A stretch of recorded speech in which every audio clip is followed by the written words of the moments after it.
What if I told you I could save you years of financial headaches? The type that I had to learn the hard way. It's not about having to work harder, it's about understanding how money works. See, I spent most of my younger age in a delusion, thinking that I'll figure it out later. And later came in with some regrets.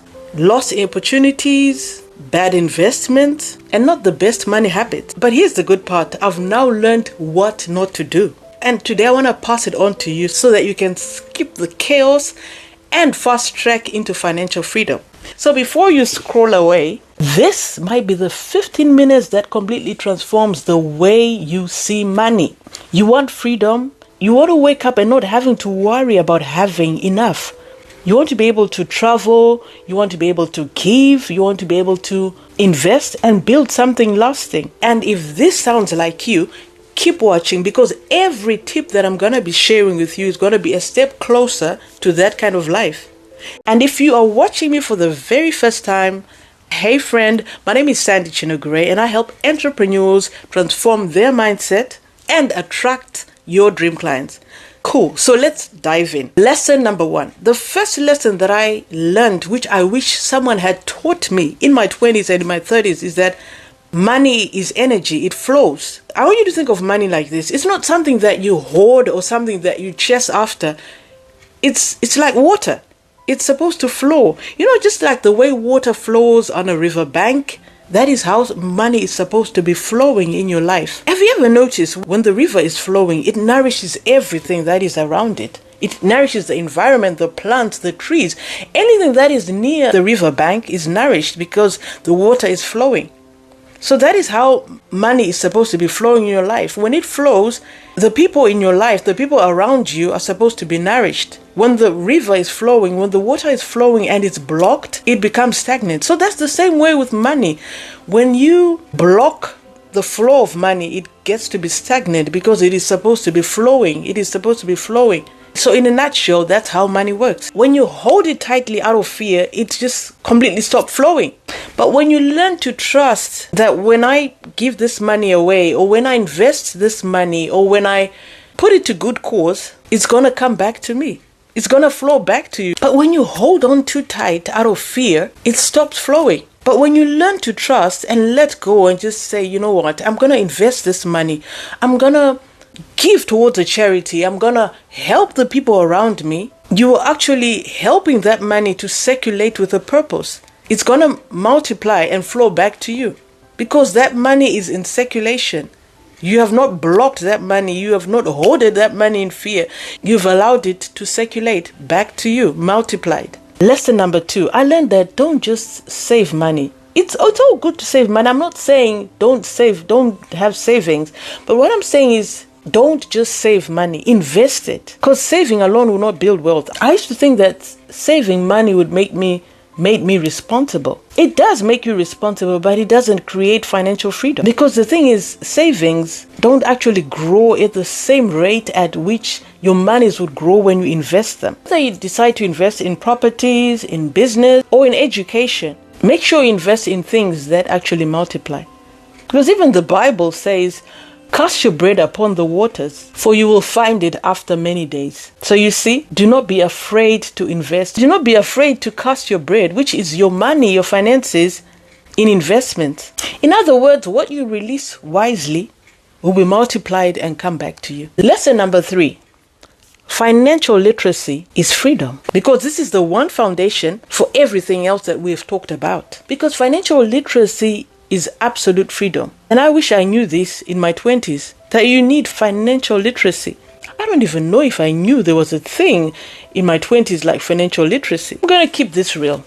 No one taught me about money growing up. So when I finally started earning my own paychecks, I was flying completely blind. Does that sound familiar? One of the biggest lessons that I had to learn the hard way was, if you don't take the time to learn about how money works, it won't stand still. It quietly and invisibly just slips out of your fingers. You're working hard, but you feel like you are going nowhere. And that is because you lack financial literacy. You just need to know the basics when it comes to money, when it comes to finances. And when you have that basic knowledge, My friend, that is absolute freedom. And when you finally get that knowledge, it is like a roadmap. So it's like this is a roadmap that you're passing from generation to generation. And this is how you change the future, not just for yourself, but for your children and your children's children. So make this decision today to actually understand how money works and this crucial language of money, and pass that information forward to your children. And you honestly don't need a fancy degree. Start simple. Read books like The Richest Man in Babylon, Rich Dad, Poor Dad, and The Millionaire Next Door. So I recommend you go on Amazon and look for these books that I've just shared with you, so you can actually start winning. Lesson number 4, which I wish I knew, is that your mindset shapes your money. If you believe that money is hard to make, guess what? It's going to be hard to make, because your mindset can only go as far as you believe. There is no chance that you can have this negative mindset or can believe otherwise and still get a positive outcome or positive results. Your mindset and the results that you get go hand in hand. So if you believe that money is hard to make, it is going to be hard to make, because as far as your mind is concerned, it is hard. And therefore, the results are going to reflect what your mind is actually believing. And if you feel guilty about wanting more, you push it away. When I'm talking about wanting more, I'm not talking about being greedy, being selfish, wanting more and more just for yourself and not look out for other people in need or not invest in other people. I'm talking about wanting more with the desire to help the people around you. And I had to unlearn that. This is one of the things that I had to unlearn, and still unlearning. It's still work in progress. So now I see money as a tool that responds to the way I think. You see, that's a completely different shift that I had to take. So I started saying things like, what if money is easy to make? And what if money just flows easily to me? So this is a mindset that I'm continuously on a journey of working on. What if money is easy to come by? What if money just flows to me easily? And guess what? My mindset is shifting, because I've now made a conscious decision to align my mindset with the kind of results that I want to see, with the kind of results that I want to be getting in my own life. Lesson number 5 that I've learned is money is not just for you. I've learned not to have this mindset or this mentality of just thinking that I want to go out there and make money, but it's just for me, myself, and I. You need to shift that mindset to the mindset of having to make money and help other people, and not just be about yourself. So it's not about just taking in the wealth, it's about making an impact. And how do you make an impact? You make an impact by looking around you and see, who can I help? If you have the capacity to help other people, then you need to go ahead and help them. But if you haven't reached that stage yet, whereby you're able to help people around you, in the meantime, you just need to be working on your mindset. Because the truth is, when you have more, you're able to do more for your family, your community, and the people that you're called to serve. In a nutshell, that's when money starts to be more meaningful. When it stops being about you, yourself, and I. When it starts being about reaching out and helping someone who actually needs help, and you have the capacity, you have the potential to be able to offer them that help, to bring a transformation, to be able to bring the change in their lives. The next lesson number 6, I've learned that your network is your net worth. I want you to see your network as some form of currency. By network, I'm talking about the people that you are associating yourself with, the people that are in your lives, the people that are around you, the people that you are taking the time to know, to support, and understand their visions, and connect with them because you have things in common. I'm going to tell you this for a fact. When you have a network, life is so much easier, because 2 heads are better than 1. So what it means is, it's so much easier because where you're trying to reach by yourself, you no longer have to reach there by yourself. You're going to have a network of people who are able to help you, assist you to be able to get to where you want to get to.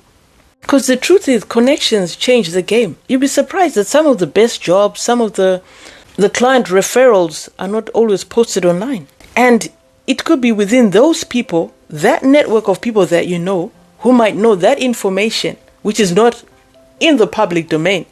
And they're able to share with you that kind of information. They're able to refer clients to your business. They're able to refer you to a company that is hiring, because there is no way that you can know everything. And even when you know, you might not be able to get what you want. Some of these opportunities are filled through word of mouth and through a tight network. So that's why it's important to have a network. And your contacts can literally just tap you on the shoulder and refer you to opportunities that you never dreamt existed or you even knew existed. So my friends, stop hiding, start showing up, and start building genuine relationships. Start networking, start putting yourself out there, because you never know where your next referral is coming from. Lesson number 7. This is the last lesson. And this is what I call the hard work myth. I grew up believing that working harder meant more money. But honestly speaking, hard work alone doesn't make you wealthy. It doesn't. It's aligned work. It's working smart that actually gets you to that point of wealth. Okay, think about it. You can actually work a 12-hour shift for days and still be broke. Or work for 6 hours doing what lights you up, doing something you enjoy, and attract more. They say that life can be really unfair, but unfortunately, that's how it works. It's not about working harder and grinding harder and harder and harder. Sometimes it's just about working smarter and doing what is aligned and working in a way that is aligned to you. Because the truth is, wealth doesn't start in your hands.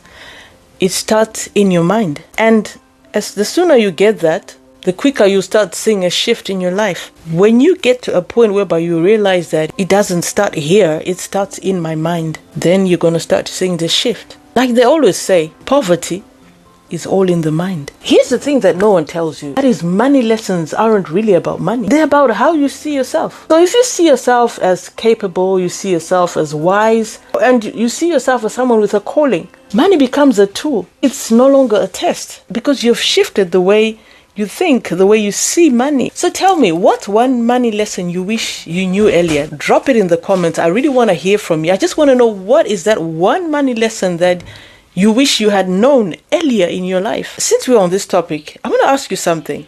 Have you ever wondered why some people can easily attract money whilst others struggle even after working so hard? So that's exactly what I'll be breaking down in my next video. The mindset of wealth and why some people always prosper. And trust me, you don't want to miss this one. If you've enjoyed this video, like this video, subscribe to this channel, turn on the notification bell, and share this video with a friend who needs to hear this, because that's where we take this conversation to the next level. For now, I'm checking out. Thank you for watching this video. Thank you for taking the time to watching this video right to the end. I appreciate you, and I do not take you for granted. Stay blessed and do take care. I will see you in the next video. Bye-bye.